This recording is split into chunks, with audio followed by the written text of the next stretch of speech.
भव जलधि के पार हैं। भव चक्र से जो भव्य जन को सदा पार उतारती, जग जालमय एकांत को जो रही सदा नकारती। निज तत्व को पाकर भविक जिसकी उतारे आरती, नय चक्रमय उपलब्ध नित यह नित्य बोधक भार। नय चक्र के संचार में जो चतुर हैं प्रतिबोध हैं, भव चक्र के संहार में जो प्रति समय सनद हैं। निज आत्मा की साधना में निरत तन मन नगन है, भव्य जन के शरण जिनके चरण उनको नमन है। करे कर नमन निज भाव को, जिन जिन गुरु जिन वचन को, निज भाव निर्मल करन को, जिन वर कथित नय चक्र को।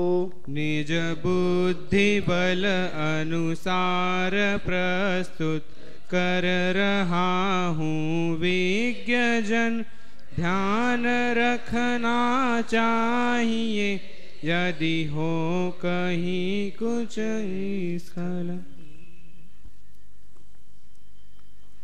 परम भाव प्रकाशक नए चक्र के आधार से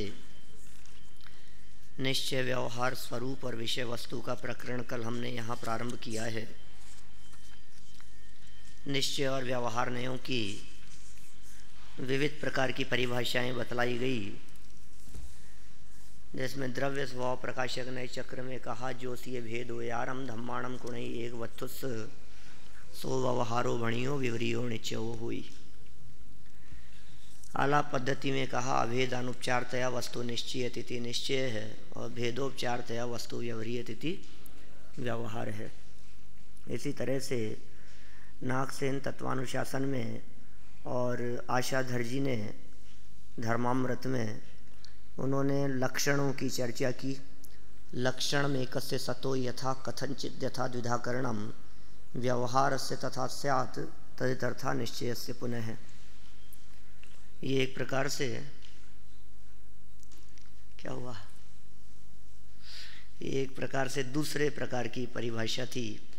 और परिभाषाओं के प्रकारों में एक तीसरा और महत्वपूर्ण प्रकार जो आत्मख्याति के रूप में हमारे सामने आया, आत्माश्रितो निश्चय है और पराश्रितो व्यवहार ने।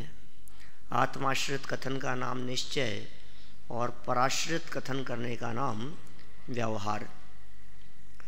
टोडरमल जी के मोक्ष मार्ग प्रकाशक के 7वें अधिकार के आधार पर कुछ निष्कर्ष वाक्य निकाले गए, परिभाषात्मक वाक्य यहाँ निकाल के प्रस्तुत किए गए, जिसमें कहा व्यवहार ने स्वद्रव्य परद्रव्य को, उनके भावों को तथा कारण कार्यादिक को किसी को किसी में मिलाकर निरूपण करता है।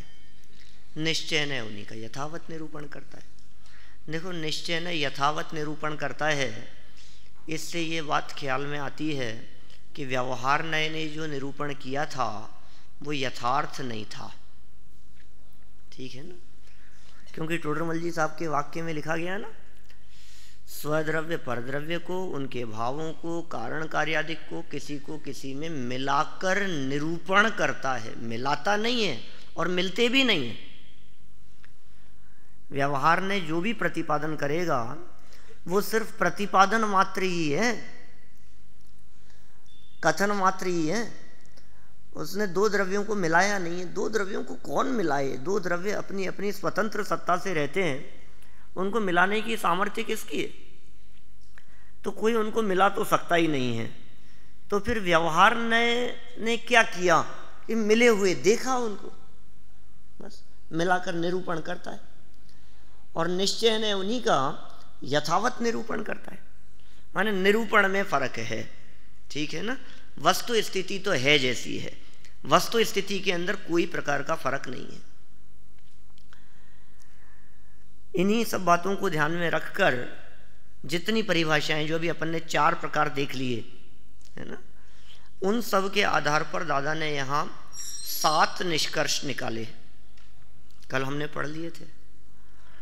उन 7 बातों को पढ़ने पर, उन पर ध्यान देने पर एक बात तो हमारे को सामने आती है, बिल्कुल हाथ पे रखे आंवले की तरह, कि व्यवहार और निश्चय ये दोनों परस्पर विरोधी कथन करते हैं। बोलो, जैसा व्यवहार ने कहा, निश्चय ने उससे विपरीत कहता है। जैसा निश्चय ने कहा, व्यवहार ने उससे विपरीत कथन करता है। दोनों के कथनों में कहीं कोई समानता नहीं दिखाई देती हमारे को। एक अभेद कह रहा है तो दूसरा भेद कह रहा है, एक संयोगी कथन करता है तो एक असंयोगी कथन करता है, एक उपचार से कथन करता है तो एक अनुपचार से कथन करता है, एक लगावटी मिलावटी बात करता है तो एक उससे भिन्न बात करता है। माने कुल मिलाकर के जितनी बातें यहाँ कही गई, वे सब बातें आपस में एक दूसरे के बीच में 36 के आंकड़े जैसी दिखाई दे रही थी, लेकिन आपको ध्यान होगा अंतिम चरणों में हमने उस 36 को 63 कर दिया था, है ना। माने ये निश्चय और व्यवहार ने एक दूसरे के विरोधी भले ही दिखाई देवें, लेकिन विरोधी नहीं है, एक दूसरे के पूरक ही हैं। इन नयों में भेदाभेद के संदर्भ में क्या स्थिति बनती है? देखिए, अभी तक तो हमने यह बात पढ़ी है भेदाभेद के बारे में कि निश्चय नय अभेद को विषय करता है, ठीक है, और व्यवहार नय भेदों को देखता है।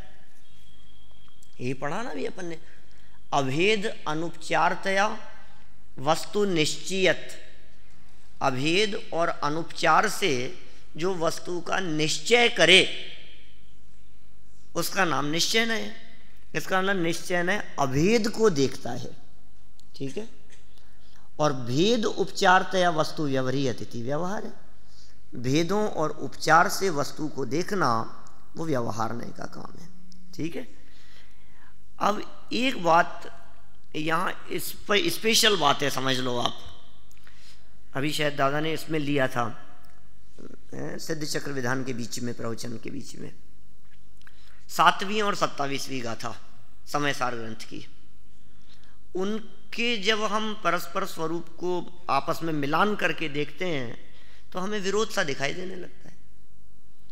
ऐसा लगता है कि 27वीं गाथा में आचार्य कुंद ने इस परिभाषा का उल्लंघन कर दिया। अभी हमने कहा अभेद को निश्चय कहते हैं, ठीक है ना। अब यहां 27वीं गाथा में कह दिया कि शरीर और आत्मा एक हैं, ऐसा अभेद करो, तो व्यवहार नय का कथन।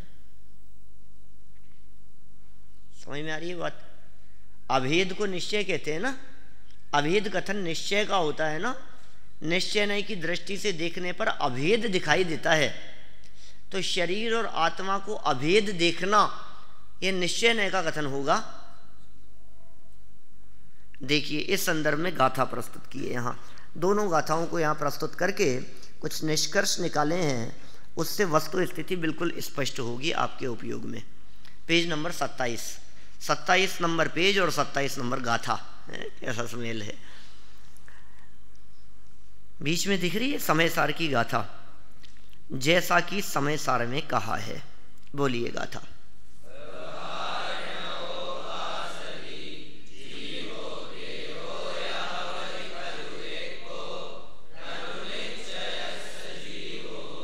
देहोय कदा विएकठो देह चेत एक।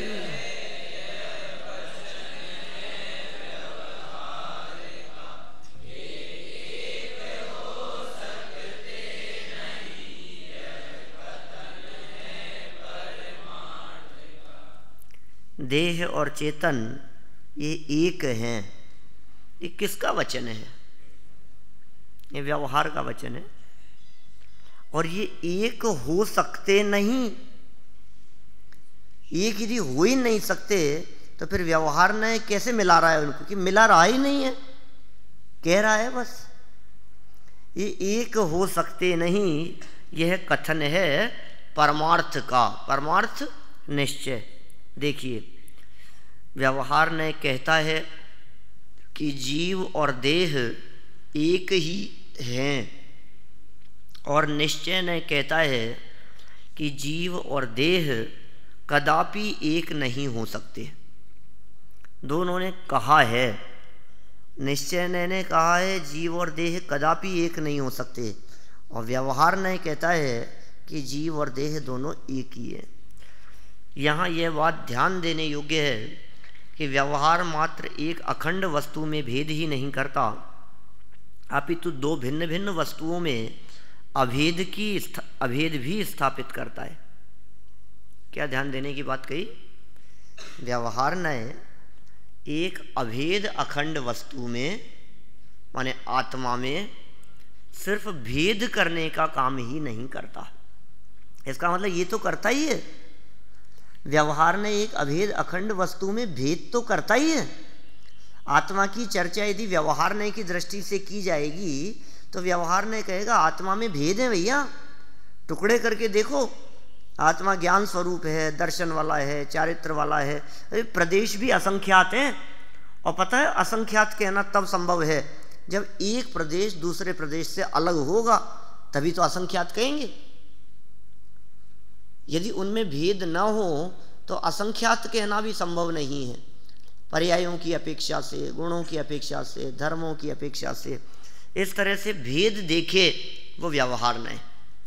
तो अभेद अखंड वस्तु में अकेला भेद देखने का काम ही नहीं करता व्यवहार नहीं, अपितु दो भिन्न भिन्न वस्तुओं को अभेद भी देखने का काम करता है। समझ में आ रही है बात? एक वस्तु में भेद और भिन्न भिन्न वस्तुओं में अभेद, ये व्यवहार नहीं का काम है। देखिए वापस पढ़िए, बहुत धीरे धीरे दिमाग में बैठाते जाइए एक एक बात। यहाँ यह बात ध्यान देने योग्य है कि व्यवहार मात्र एक अखंड वस्तु में भेद ही नहीं करता, अपितु दो भिन्न भिन्न वस्तुओं में अभेद भी स्थापित करता है। इसी प्रकार निश्चय मात्र एक अखंड वस्तु में भेदों का निषेध कर अखंडता की ही स्थापना नहीं करता। निश्चय ने एक ही वस्तु को अभेद अखंड देखकर सिर्फ अखंडता की ही स्थापना नहीं करता, अपितु दो भिन्न भिन्न वस्तुओं में व्यवहार द्वारा प्रयोजनवश स्थापित एकता का खंडन भी करता है। यहाँ दो प्रकार की बातें सामने आ गई अपने। इस प्रकार निश्चय नय का कार्य पर से भिन्नत्व और निज में अभिन्नत्व स्थापित करना है, तथा व्यवहार का कार्य अभेद वस्तु में भेद करके समझाने के साथ साथ भिन्न भिन्न वस्तुओं के संयोग व तन्निमित्तिक संयोगी भावों का ज्ञान कराना है। ये महत्वपूर्ण लाइन है, ये अंडरलाइन कर सकते हैं याद रखने की दृष्टि से भी। निष्कर्ष निकाल दिया यहाँ पर, निश्चय नय का कार्य पर से भिन्नत्व और निज में अभिन्नत्व स्थापित करना है। ये दो काम हो गए निश्चय नय के। सिर्फ अभिन्न ही नहीं, सिर्फ अखंडता ही नहीं, सिर्फ अभेदता ही नहीं, सौरभ है ना, सिर्फ अभेदता की ही बात नहीं कर रहे, सिर्फ अखंडता की ही बात नहीं कर रहा निश्चय नहीं, अपितु दो अलग अलग वस्तुएं हैं तो दोनों को अलग अलग भी बतलाता है। ये नए तो दृष्टि है ना, नए तो दृष्टिकोण है देखने वाला। तो निश्चय नय किस एंगल से देख रहा है, निश्चय नय वाले एंगल से देखने पर क्या दिखाई देगा, वो चश्मे से क्या दिखता है निश्चय नय वाली दृष्टि से। जे नए दिट्ठी, माइल्य धवल ने दिट्ठी शब्द का प्रयोग किया था, ध्यान है ना। नए दृष्टि है तो किस दृष्टि से कैसा दिख रहा है। अब वस्तु स्थिति हम जैसे हैं वैसे हैं। अब कोई हमारे को देखे और कहे कि नहीं नहीं ये शरीर अलग है और आत्मा अलग है, हमने तो बालबोध पाठमाला भाग 1 में पढ़ा देते हैं बच्चों को, बोलो। 3 साल के बच्चे को पढ़ा देते हैं अपन, आप लोग सब पढ़ाते ही हैं। बाल बोध पाठमाला भाग 1 पाठ 5 जीव अजीव, है ना। क्या पढ़ाते हैं बोलो? जब बच्चों से ये पूछते हैं कि हाथी जीव है या जीव, तो बोलो क्या पढ़ाते हो आप लोग?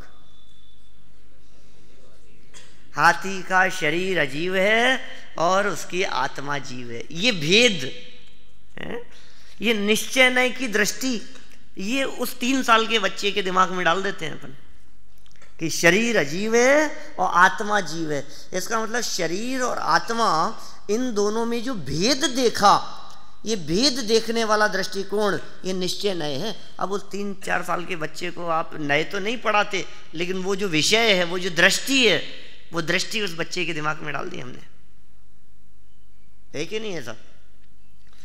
तो 2 भिन्न भिन्न वस्तुएं थी। शरीर पुद्गल था, आत्मा चेतन है, जीव तत्व है। तो जीव और पुद्गल, इन 2 भिन्न भिन्न द्रव्यों को भिन्न देखना, ये दृष्टिकोण निश्चय नय का है। और तथा व्यवहार नय ये क्या काम कर रहा है? अभेद वस्तु में भेद, और इसके साथ साथ भिन्न भिन्न वस्तुओं को मिला के देखना, उनके संयोग रूप अवस्था है या संयोगी भावों का ज्ञान कराना, ये व्यवहार नय का काम है। यही कारण है कि निश्चय नय का कथन स्वाश्रित और व्यवहार नय का कथन पराश्रित होता है, तथा निश्चय नय के कथन को सत्यार्थ सच्चा और व्यवहार नय के कथन को असत्यार्थ उपचरित कहा जाता है। उक्त उदाहरण में ही देखिए, क्या देखें इस उदाहरण में, कि जहाँ व्यवहार ने देह और आत्मा में एकत्व स्थापित करता दिखाई दे रहा है, अभेदता व्यवहार ने द्वारा, वहीं निश्चय नय उससे स्पष्ट इनकार कर रहा है। कह रहा है कि जीव और देह कदापि एक नहीं हो सकते। ऐसा लग रहा है जैसे कैसी दुश्मनी है। व्यवहार ने एक वाक्य कह दिया कि शरीर और आत्मा एक है, निश्चय ने एक डांट लगाई, कदापि एक नहीं हो सकते, दोनों अलग अलग है। ऐसा लग रहा है कैसी दुश्मनी है, वो उसकी बात को स्वीकार ही नहीं कर रहा है, सीधा मना कर रहा है उस बात को, नहीं तुम जो कह रहे हो बिल्कुल गलत है। व्यवहार नहीं के द्वारा कही गई बात को स्पष्ट रूप से निषेध कर देने वाला निश्चय नय है। अब देखिए, व्यवहार की दृष्टि संयोग पर है, निश्चय की दृष्टि असंयोगी तत्व पर है। ये तो बात हुई समय सार की 27वीं गाथा के आधार पर, ठीक है। अब 27वीं गाथा से पहले 7वीं गाथा के अंदर एक और मार्मिक बात आई थी। देखिए 7वीं गाथा बोलते हैं अपन।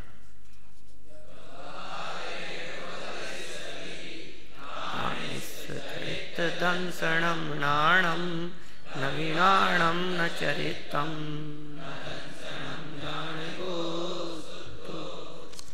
दृग ज्ञान चारित जीव के हैं, यह कहा व्यवहार से, ना ज्ञान दर्शन चरण ज्ञाय शुद्ध है परमार्थ से। क्या कह दिया? ज्ञानी आत्मा के चारित्र, दर्शन, ज्ञान, ये 3 भाव व्यवहार से कहे जाते हैं। आत्मा में ज्ञान है, आत्मा में दर्शन है, आत्मा में चारित्र है, फिर सब व्यवहार से। हम तो व्यवहार को झूठा समझ रहे थे। व्यवहार झूठा है या नहीं है? आत्मा में ज्ञान, दर्शन, चारित्र है या नहीं है? हम तो आज तक क्या समझ रहे थे? व्यवहार ने झूठा है। नहीं साहब, व्यवहार तो बिल्कुल झूठा है। तो क्या ये झूठ है? क्या आत्मा में ज्ञान नहीं है, चारित्र नहीं है, दर्शन नहीं है, श्रद्धा नाम का गुण नहीं है, सुख नाम का गुण नहीं है? हैं बिल्कुल। तो फिर झूठा कहने का क्या मतलब हुआ कि झूठा है ही नहीं। व्यवहार ने कहा जाता है झूठा, असत्यार्थ कहा जाता है। व्यवहार असत्य नहीं है, व्यवहार झूठा नहीं है। क्यों बता सकते हैं कोई? क्यों नहीं है? मैंने कहा होगा पहले, ऐसा हो नहीं सकता। 2-3 साल हो गए आप लोगों को मुझसे पढ़ते हुए। क्रमबद्ध पर्याय भी पढ़ी है, हैं, सरवार सिद्धि भी पढ़ी है। फाइनल वालों ने पिछले वर्ष भी पढ़े हैं नए। बोलो दिनेश। हाँ बैठो नीचे। सम्यक श्रुति ज्ञान का अंश तो है ही। ये झूठा इसलिए नहीं है क्योंकि झूठ किसे कहते हैं? जो कथन करने पर झूठ बोलने का पाप लगे वो झूठ। सीधी सी बात है, इसमें क्या है? मैं कहता हूं व्यवहार नहीं का कथन हमने बोला तो झूठ बोलने का पाप लगता है क्या? अभी तुम ये बात कहो कि ये किताब मेरी है जो तुमने खरीदी है पैसे देकर, तुम यदि ये कहते हो कि ये किताब मेरी है तो तुम्हें झूठ बोलने का पाप लगेगा? नहीं लगता है, सीधी सी बात है। आप अपने शर्ट को अपना शर्ट कहते हो, आपको झूठ बोलने का पाप नहीं लगता है। अपने मकान को, अपनी दुकान को, अपने साधनों को, अपने सुविधाओं को, उन सबको आप अपनी कहते हो तो आपको कोई ये नहीं कहता कि आप झूठ बोल रहे हो। व्यवहार नए ऐसे कथन करता है, लेकिन व्यवहार के द्वारा किए गए कथन बोलने पर भी झूठ बोलने का पाप नहीं लगता, इसलिए वो झूठ तो नहीं है। ये तो नक्की हो गया, क्योंकि झूठ तो एक पाप है 5 पापों में से। एक पाप है हिंसा, एक है झूठ, एक है चोरी, एक है कुशील, एक है परिग्रह। ये 5 पाप है ना। तो जो हमने बोला उसके बोलने पर झूठ का पाप लगा क्या?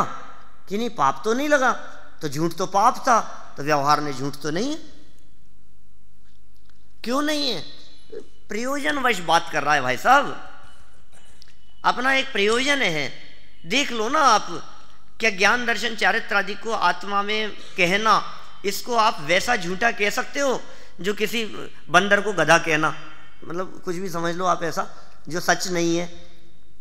ठीक है, ये प्रयोजनवश बात कर रहा है। हो सकता है एक वस्तु में भेद करके कहे, हो सकता है भिन्न भिन्न वस्तुओं को संयोग रूप से देख करके कहे। जब संयोग रूप से देख करके कहा जाता है तो उपचरित कथन है, और जब भेद करके कहा जाता है तो ये प्रयोजन की अपेक्षा से किया गया कथन है। ये भेद झूठे भी नहीं है, वास्तव में है भेद। आत्मा में जो ज्ञान दर्शन चारित्र आदि का भेद है, वो भेद वास्तविकता है, वो सच्चाई है, वो झूठ नहीं है। ज्ञान और दर्शन दोनों अलग अलग हैं। अभी प्रवचनसार की शैली में बात करोगे तो वो उसको अतद्भाव कहेंगे। समझ में आ रही है बात? अब दोनों अलग अलग है। दोनों अलग अलग नहीं होते तो दोनों का नाम अलग अलग क्यों होता? दोनों का स्वरूप अलग अलग है, दोनों के लक्षण अलग अलग हैं। दौलत राम जी ने कह दिया, लक्षण श्रद्धा ज्ञान दुहु में भेद अबाधो। ऐसी आई ना चर्चा। लक्षण श्रद्धा, एक का लक्षण तो श्रद्धा है और दूसरे का लक्षण ज्ञान है, दोनों में भेद है। दर्शन और ज्ञान में भेद बतला दिया उन्होंने। तो अंतर तो है ही। युगपत होते हो, भले ही युगपत होते हो, लेकिन फिर भी लक्षण की दृष्टि से देखो तो दोनों में भेद है। ये यहां भेद बतला रहे हैं। 7वीं गाथा प्रस्तुत कर दी यहां समय सार की। निश्चय नय क्या करता है और व्यवहार नय क्या करता है, दोनों बातें कही है 7वीं गाथा में भी। और पीछे जो 27वीं गाथा पढ़ी थी उसमें भी दोनों नय कहे थे। यहां इस 7वीं गाथा में दोनों नय क्या कह रहे हैं? व्यवहार नय कह रहा है दर्शन ज्ञान चारित्र का भेद है, और निश्चय नय कह रहा है कि कोई भेद नहीं है। न ज्ञान न दर्शन न चारित्र, हमें भेद ही नहीं दिखता है, अभेद अखंड है आत्मा। देखिए अर्थ, ज्ञानी आत्मा के चारित्र दर्शन ज्ञान ये 3 भाव व्यवहार से कहे जाते हैं। निश्चय से ज्ञान भी नहीं है, चारित्र भी नहीं है और दर्शन भी नहीं है। ज्ञानी तो एक शुद्ध ज्ञायक ही है, बस जो ज्ञात वह तो वही है। 6ठी गाथा में कह दिया, जो है सो है, बस क्या कहें। क्योंकि हम जो कहेंगे, जितना कहेंगे उतना नहीं है, जैसा कहेंगे वैसा मात्र नहीं है, तो क्या कहें कि जो है सो है, अभेद है, अखंड है। इसमें व्यवहार नय ने एक अखंड आत्मा को ज्ञान दर्शन चारित्र के भेद करके समझाया। इसमें व्यवहार नय की शैली बदल गई। 27वीं गाथा में जो व्यवहार कहा था कुंद कुंद स्वामी ने, उसमें व्यवहार की शैली क्या थी? भिन्न भिन्न वस्तुओं को मिला के। पिछली जो गाथा अपन ने पढ़ी उसमें क्या कहा? अलग अलग वस्तुएं, शरीर अलग, आत्मा अलग, और दोनों को मिला करके कह दिया असमान जाति द्रव्य, ये मनुष्य है, मिला के कह दिया। व्यवहार है, कह देगा मिला करके। ये तो जिनागम में कहा है। आप लोग अपने आप को मनुष्य कहते हो तो झूठ थोड़ी ना, व्यवहार नहीं का कथन है। और कैसा व्यवहार है? देह चेतन एक है, ये वाला व्यवहार है। किसी को मनुष्य कहना, किसी को त्रियंच कहना, किसी को देव कहना, यही तो व्यवहार है, देह चेतन एक वाला। शरीर और आत्मा को एक कहने वाला व्यवहार। ये चींटी है, ये मच्छर है, ये जीव है, ये 3 इंद्रिय जीव है, ये पंचेंद्रिय जीव है। ये 2 भिन्न भिन्न द्रव्यों को मिला करके कहने वाला ही व्यवहार है 27वीं गाथा वाला। अब 7वीं गाथा में क्या कहा? इसमें व्यवहार नय ने एक अखंड आत्मा को ज्ञान दर्शन चारित्र के भेद करके समझाया है। इसमें भेद करके समझा दिया। किंतु निश्चय नय ने सब भेदों का निषेध कर आत्मा को अभेद ज्ञायक स्थापित किया। ये वही निश्चय नय है जो 27वीं गाथा में 2 द्रव्यों में भेद की बात कर रहा था। साहब ये तो बहुत उलट पुलट है, क्या करें? हम तो पहले ही कहते थे ये नयों में बहुत उलझन है। आप मानते तो हो नहीं। कभी अभेद करता है, कभी भेद करता है, कभी भेद में अभेद करता है, कभी अभेद में भेद करता है। कुछ ये बड़ा उलझन दिखती है हमारे को, ऊट पटांग बात दिखती है। ये क्यों ऐसा लग रहा है? देखो ना कितना सरल सा तो है। व्यवहार नय ने समय सार की 27वीं गाथा में पर से एकता बताई थी और 7वीं गाथा में एक आत्मा में भेद किए। एक में पर से अभेदता है और एक में अभेद अखंड आत्मा में भेद। और निश्चय नय ने 27वीं गाथा में पर से भिन्नता स्थापित की थी और 7वीं में भेद का निषेध कर एकता स्थापित किए। इस प्रकार फिर निष्कर्ष याद रखने योग्य पंक्तियां। इस प्रकार व्यवहार का कार्य निज में भेद और पर से अभेद करके समझाना है। याद कर लो बिल्कुल इसी शैली में। व्यवहार नय का कार्य निज में भेद और पर से अभेद करके समझाना है, और निश्चय का कार्य पर से भेद और स्वयं से अभेद करना है। यही इनके परस्पर विरोध का रूप है। बस अभी विरोध क्या है? दोनों की अपनी अपनी शैली है। समझ में आ रही? अपने में भेद और पर से अभेद किसका काम? अपने में भेद और पर से अभेद व्यवहार का काम है। और अपने को अभेद और पर से भेद, समझ में आ रही है ना? कठिन तो नहीं है बात कुछ भी। नहीं समझ में आए तो बोलना। अभी देखो, निश्चय व्यवहार के संबंध में जो स्थिति उक्त भेदाभेद संबंधी है, वही स्थिति कर्ता कर्मादि संबंधी भेदाभेद की भी जाननी चाहिए। अब ये एक लाइन दे दी है, इस लाइन का चाहे जितना विस्तार कर सकते हैं आप। जो स्थिति यहां भेदाभेद की बतलाई ना, वो स्थिति कर्ता कर्मादिक के संदर्भ में भी है। देखिए एक पैराग्राफ और, जहां एक और व्यवहार नय से निमित्तादिक की अपेक्षा एक द्रव्य को दूसरे द्रव्य का कर्तादिक कहा जाता है और निश्चय नय से मैं ही मेरा कर्ता धर्ता कहा जाता है, वहीं दूसरी ओर कर्ता कर्म का भेद करना ही व्यवहार है। और इस प्रकार के भेद का निषेध निश्चय नय का कार्य माना गया है। ध्यान दिया यहाँ कर्ता कर्म के संदर्भ में क्या बात कह दी? वापस बोलता हूं, इधर देखो, आप किताब में मत देखो। देखो, मैं ही मेरा कर्ता धर्ता, ये निश्चय का कथन होगा कि व्यवहार का। मैं पर का करता हूं। अभी 2 वाक्य सुनना। मैं घर गृहस्थी का करता धरता हूं, मैं होमवर्क करता हूं, ठीक है ना, मैं शरीर को संभाल करके रखता हूं। ये पर के कर्ता धर्तापन की बात है, एक कथन ये। और दूसरा, मैं ही मेरा कर्ता धर्ता। इन दोनों में कौन सा कथन निश्चय नय का है? मैं ही मेरा कर्ता धर्ता, ये निश्चय नय का कथन। समझ में आ रही है ना बात? कठिन लग रही है थोड़ी सी, नींद तो नहीं आ रही? हाँ देखो, मैं ही मेरा करता धरता, ये निश्चय का कथन है ना। और जब मैं ये कहता हूँ कि मैं मोबाइल चलाता हूँ, मैं गाड़ी चलाता हूँ, मैं साइकिल चलाता हूँ, तो व्यवहार नय का कथन है। इसका मतलब पर का कर्ता धर्तापन व्यवहार का काम है, और अपने आप का कर्ता धर्तापन कहना ये निश्चय नय का काम है। अब इसी में मार्मिक बात, अभी जो निश्चय नय का कथन कहा मैं ही मेरा कर्ता धर्ता, अब इसी में व्यवहार लगाओ, इसी वाक्य में कि मैं कर्ता और जानने आदि रूप जो कर्म है, ये जो भेद डाल दिया ये व्यवहार में। क्या कहा पवन, समझ में आ रही है बात? अभी कहा था हमने मैं ही मेरा कर्ता धर्ता, ठीक है, ये निश्चय, क्योंकि अपना कर्ता धर्ता बतलाया जा रहा है। अब मार्मिक बात क्या कह रहे हैं कि तुम अपना कर्ता धर्ता मतलब तुमने अपने में भी कर्ता कर्म आदि का भेद खड़ा कर दिया। तो जो भेद किया, ये भेद पर जिसकी दृष्टि है वो कहेगा व्यवहार, जिसकी दृष्टि भेद पर है वो व्यवहार। तो फिर अभी तो आपने इसी वाक्य को निश्चय कहा था कि दृष्टि बदली और नय बदल जाता है। क्या कहा मैंने? दृष्टि बदली, दृष्टि का नाम ही तो नय था, वस्तु में थोड़ी ना कुछ करना है। हमारी दृष्टि बदल गई, देखने का नजरिया बदल गया। जब हमने वो कर्ता कर्म आदि को भेद रूप देखा तो व्यवहार की दृष्टि हो गई, भेद दिख रहे हैं ना तो व्यवहार।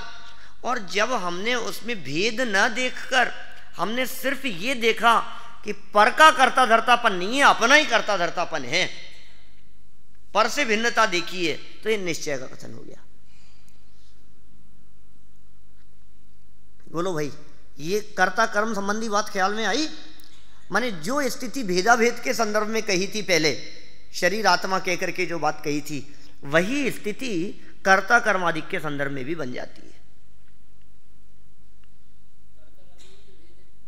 हाँ बिल्कुल भेद है। हाँ तो यही तो कह रहे हैं कि मैं ही मेरा कर्ता धर्ता, ये व्यवहार हो जाएगा ना। भेद देखोगे तो आपकी दृष्टि में यदि भेद दिख रहे हैं, व्यवहार हो गया। और आपने मैं ही मेरा कर्ता धर्ता, इसमें भेद नहीं देखा, इसी वाक्य में देखा कि मैं ही हूं, बस पर नहीं है, तो मैं ही हूं। अब कर्ता कर्म पर वजन नहीं है, मैं ही हूं, इस बात पर वजन है, तो निश्चय। और कर्ता कर्म इन पर वजन दे दिया तो व्यवहार। दृष्टि में वजन किस पर आ रहा है? आप किसको किसको हाईलाइट कर रहे हो? नए तो हाईलाइट करने का काम करते हैं वैसा। अब ने अकलंक देव आचार्य का एक प्रमाण पढ़ा था राजवार्तिक का, प्रमाण प्रकाशितार्थ विशेष प्ररूप को नय है। ध्यान है आपको परिभाषा? प्रमाण प्रकाशितार्थ विशेष प्ररूप को। इससे एक बात और ध्यान रखनी चाहिए कि नए जो भी कथन करते हैं वे प्रमाण पूर्वक करते, प्रमाण से देखा पूरी वस्तु को, और फिर नए ने क्या काम किया। कोई व्यक्ति ऐसा प्रश्न करे कि साहब जब प्रमाण से पूरी वस्तु को देख लिया तो अब नए की क्या जरूरत है? देख लिया ना आपने पूरी वस्तु को, और आप कहते हो प्रमाण पूर्वक नए। प्रमाण आदो नयाण उत्पत्ति, धवलाकार तो ऐसा कहते हैं, प्रमाण से नए की उत्पत्ति होती है। धवला का प्रमाण दिया था पीछे, प्रमाण आदो नयाण उत्पत्ति, प्रमाण से ही नए उत्पन्न होते हैं। अकलंक देव ने उस बात को क्लियर कर दिया। ये बात बिल्कुल ठीक है कि प्रमाण के बाद में नए होते हैं, और आपकी यह बात भी बिल्कुल ठीक है कि प्रमाण से पूरी वस्तु को जान लिया गया। लेकिन आप जो ये शंका कर रहे हो कि नए की उपयोगिता नहीं है, तो समझिए इस बात को ध्यान से कि प्रमाण से जो देखा गया था वो पूरी वस्तु को सामान्य रूप से देखा गया था। अब नए उसके पार्ट विशेष को हाईलाइट करके बता रहा है। आप लोग नहीं करते हो विदाई समारोह के अवसर पर बाहर खड़े रह करके फोटो खिंचवाते हो, ग्रुप की फोटो बनती है, फिर जिसकी विदाई हो रही होती है उसको जो फोटो भेंट करते हो उसमें क्या करते हो? वो जो ग्रुप वाला जो फोटो था ना, वो प्रमाण वाला था। अब आप उसमें जिसको दे रहे हो उसका फोटो ऊपर कॉर्नर पे लगा देते हो। कोई कहेगी यार ऊपर अलग से क्यों लगा रहे हो जब इसमें आ ही गया तो? ग्रुप में आ गया ना। जब ग्रुप में वो फोटो आ ही गया है, वो भी बैठा हुआ है उस ग्रुप में, तो फिर वे ऊपर कॉर्नर पर अलग से क्यों लगा दी उसकी फोटो? प्रमाण प्रकाशितार्थ विशेष प्ररूप को नय है। समझ में आ रही है बात? प्रमाण से यद्यपि बात को जान लिया गया, ठीक है ना, ज्ञान का विषय बन गई, तो भी हाईलाइट, एक पार्ट विशेष को हाईलाइट करने के लिए ये नए काम करते। अब जिस पार्ट को हाईलाइट करोगे वो नए हो जाएगा। आपने दूसरे पार्ट को हाईलाइट किया वो नए हो गया, आपने किसी और पार्ट को हाईलाइट किया वो नए हो गया। ठीक है ना, नए तो हाईलाइटर है। कितना सरल है, देखिए आप यहां फिर पेज नंबर 29 पर, इस प्रकार निश्चय नय का कार्य अभिन्न कर्ता कर्मादि षट कारक के साथ साथ कर्ता कर्म के भेद का निषेध भी है, तथा व्यवहार नय का कार्य जहां एक और कर्ता कर्म का भेद करना है, ठीक है, वहीं दूसरी ओर भिन्न भिन्न द्रव्यों के बीच कर्ता कर्म का संबंध बताना भी है। इन सब का सौदाहरण विशेष विस्तार निश्चय व्यवहार के भेद प्रभेदों के कथन में यथास्थान किया जाएगा। माने जब हम निश्चय व्यवहार के भेद प्रभेदों की चर्चा पढ़ेंगे तब ये बात और अधिक उदाहरणों के माध्यम से स्पष्ट होगी कि किन बातों को किस लेवल तक अपन निश्चय माने, कब व्यवहार हो जाता है, फिर वो निश्चय था फिर उसमें भेद डाल दिया फिर वो व्यवहार हो गया। ये इस तरह की बातें भेद प्रभेद के प्रकरण में और आएगी। तो इस प्रकार भेदाभेद संबंधी निश्चय व्यवहार में कर्ता कर्मादि संबंधी भेदाभेद भी आ जाता है। ये अपन ने कर्ता कर्म की बात भी कर ली यहाँ। और देखिए, निश्चय व्यवहार नियमों की परिभाषा में भेदाभेद विशेषणों के साथ उपचार विशेषण का भी प्रयोग है। क्या? दो द्रव्यों की एकता संबंधी जितने भी संयोगी कथन हैं वे सब उपचरित ही तो हैं। क्या? जहां भी हमने दो द्रव्यों के बारे में कथन किया, कुम्हार ने घड़ा बनाया, ठीक है, या समझ लीजिए मोची जो है वो जूते बनाता है, चप्पल बनाता है, जो भी इस तरह के धोबी कपड़े धोता है, ये सारे कथन दो द्रव्यों के कर्ता कर्म संबंधी है। उनमें अभेदता करके कथन कर दो, वो भी सब व्यवहार नहीं के होंगे, उपचरित हैं ये सब कथन। देह और आत्मा को एक बताने वाला संयोगी कथन उपचरित व्यवहार ही तो है। एक द्रव्य के भाव को दूसरे द्रव्य का बताना, एक द्रव्य की परिणति को दूसरे द्रव्य की बताना। कल हमने कहा था ना, एक द्रव्य के भाव, टोडरमल जी का जो प्रमाण अपन ने देखा था, व्यवहार ने स्वद्रव्य परद्रव्य को, उनके भावों को, कारण कार्यादिक को किसी में मिलाकर निरूपण करता है। ये सब वही बात कह रहे, दो द्रव्यों की मिली हुई परिणति को एक द्रव्य की कहना, असमान जाति द्रव्य पर्याय जैसा, दो इंद्रिय जीव, इस तरह के कथन। दो द्रव्यों के कारण कार्यादिक में भी इस प्रकार के कथन करना, ये सब उपचरित कथन ही है। आचार्य कुंद ने समयसार ग्रंथ की रचना की, कारण कार्य कहते हैं। गुरु से ज्ञान होता है, ये कारण कार्य है ना, इस तरह का ज्ञान होने का कारण गुरु को मानना। तो ये दो द्रव्यों में इस तरह से भिन्न भिन्न द्रव्यों में कारण कार्यादिक की चर्चा करना, ये सब उपचरित कथन ही तो है। आत्माश्रित कथन निश्चय और पराश्रित कथन व्यवहार वाली परिभाषाएं भी इनमें घटित हो जाती हैं। देखिए, हमने परिभाषाओं को तीन भागों में बांटा था। जितने प्रमाण प्रस्तुत किए थे ना, उनको हमने तीन भागों में बांटा था। एक भाग तो था सबसे पहला अभेद भेद वाला, ठीक है ना।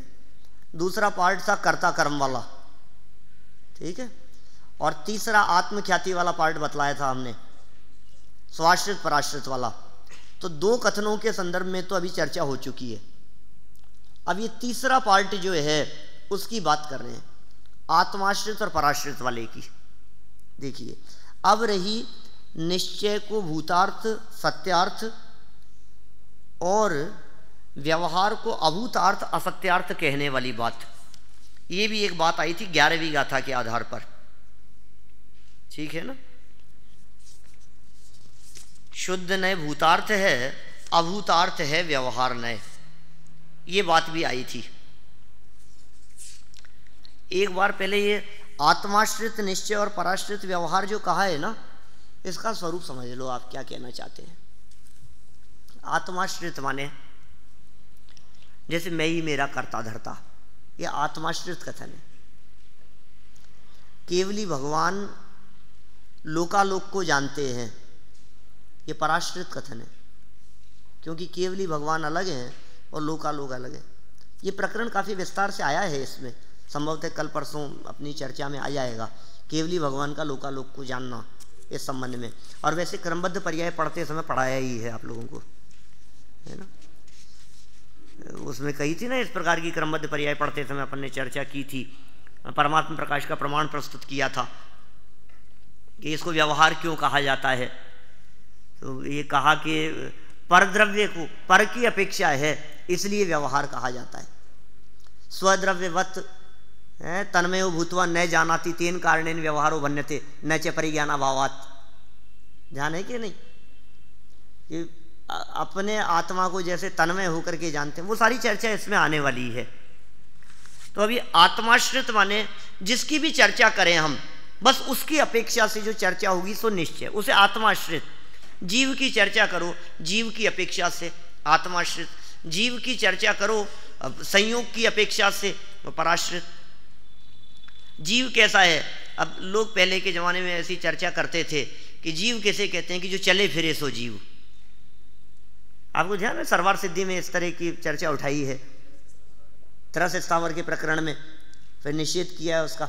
दादा प्रशिक्षण कक्षाओं के अंदर समझाते भी हैं, बतलाते भी हैं इस बात को। माने जो चले फिरे सो जीव, जो चले फिरे सो त्रस, और जो स्थिर रहे वो स्थावर, लोग ऐसा कहते हैं। व्यवहार नय का कथन है, कितना स्थूल कथन कर दिया, पराश्रित कथन कर दिया, देह के आधार पर कथन कर दिया, चलने फिरने के आधार पर जीवत्व की चर्चा कर दी। चले फिरे सो जीव, शरीर वाला जीव। लेकिन असली जीव कौन है, कि जो जाने देखे वो जीव, वो असली जीव है। तो जाने देखे ये स्वाश्रित कथन हुआ, और चले फिरे ये पराश्रित कथन हुआ। कि जीव कौन है, कि जो लोकाकाश में रहता हो। जीव कौन है, कि जो शरीर के अंदर है ना, वो जीव है। तो शरीर के अंदर, इस शरीर की अपेक्षा से ये पराश्रित कथन हो गया। देखो, हम किसी व्यक्ति की महिमा बखान करें, उसका गुणानुवाद कर रहे हों, उसका सम्मान समारोह हो, और हम उस व्यक्ति के बारे में ये कहें कि ये भाई साहब जो हैं ये बहुत अच्छे बिजनेसमैन हैं, इनका इतना लंबा चौड़ा व्यापार है, ये उस मंत्री के, उस मंदिर के अध्यक्ष हैं, ठीक है, ये समाज में इस पद पर हैं, ये पता है आपको, ये उसके पापा हैं, ये उसके ये लगते हैं, इनका उनसे ये रिलेशन है। ये जितने कथन हुए, ये उसकी व्यक्तिगत चीज नहीं है, ये उसका जो भी कथन किया ये उसकी अपेक्षा से कहा। ये पराश्रित। वो था ना चाणक्य, क्या उसकी प्रतिभा एक व्यक्ति ने इस आधार पर प्रतिपादित की कि तुम बहुत बड़े आदमी बनोगे। कि तुम कैसे कह सकते हो कि तुम्हारे दांत एक के ऊपर एक चढ़े हुए हैं। बचपन में उसको देखकर किसी एक व्यक्ति ने ये कहा कि तुम बहुत बड़े आदमी बनने वाले हो, बहुत प्रसिद्ध होंगे, तुम्हारी ख्याति प्रसिद्धि बहुत होगी। कि आप कैसे कह सकते हो कि तुम्हारे दांत एक के ऊपर एक चढ़े हुए हैं। ये इस बात को प्रदर्शित कर रहे हैं कि तुम्हारे दर्शनों के लिए लोग एक के ऊपर एक पड़ेंगे, भीड़ उमड़ेगी। क्या अच्छा, ये पराश्रित कथन था, है ना। उस चाणक्य को ये बात बर्दाश्त नहीं हुई और उसने वहां रखा हुआ पत्थर उठाया और अपने दांत तोड़ लिए कि मैं प्रसिद्ध हूं, महान बनूं, लेकिन महान इन दांत की वजह से बनूं, मुझे बर्दाश्त नहीं। मुझे तो सिर्फ इतना बतलाना है इस कथन में कि जो बात कही गई वो बात किस आधार पर कही गई। ये बहुत बड़े आदमी हैं, कि इसलिए बहुत बड़े हैं कि इनके बहुत सारे बिजनेस चलते हैं। अब इसका जो बड़प्पन, इसकी जो प्रतिभा बतलाई गई, इसकी जो महिमा बखान की गई, वो किस आधार पर, कि ये पता है, इसका वर्णन करूं मैं कि ये शर्ट बहुत अच्छे पहनता है, ये संदेश की टी शर्ट बहुत अच्छी लग रही है। तो अब ये जो इसका कथन किया, ठीक है ना, ये बाहुबली का चश्मा बहुत अच्छा है। तो मेरा कहने का मतलब ये जो कथन किए गए ये तो पराश्रित कथन है। क्या दम है, कल टी शर्ट बदल जाएगी तो क्या मेरा स्वरूप बदल जाएगा? चश्मा टूट जाएगा तो क्या मैं अच्छा नहीं रहूंगा? तो ये जो कथन किसी भी व्यक्ति के बारे में किसी और को आधार बना करके किए गए, ये सब पराश्रित। अब स्वाश्रित क्या होंगे, व्यक्तिगत बात क्या होगी? ये बहुत सरल स्वभावी है, ये बहुत इंटेलिजेंट है, ये आत्मार्थी है, ठीक है, समझ मोक्ष मार्ग में लगे हुए हैं, सरल हैं, मंद कशाई हैं, ये उसकी व्यक्तिगत चीज है, ये निजी गुण धर्म है। तो व्यवहार ने जो कथन करता है ये पराश्रित, पराश्रित तो व्यवहार है। जब भी किसी कथन करते समय पर की अपेक्षा आवे तो व्यवहार, और जब कोई भी कथन करते समय पर की अपेक्षा न आवे, स्व की अपेक्षा से बात करें, उसके निजी गुण, अपने धर्म, अपनी शक्तियां, अपनी सामर्थ्य, इस आधार पर कथन करें, सो सब निश्चय। तो इस तरह से ये आत्माश्रित निश्चय और पराश्रित कथन वाली बात भी मैं समझता हूँ आपके उपयोग में स्पष्ट हो गई होगी।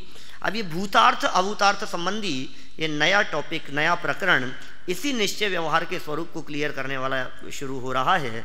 कल अपन इस प्रकरण को और आगे बढ़ाएंगे। अभी की बात को हम विराम देते हैं। भगवान की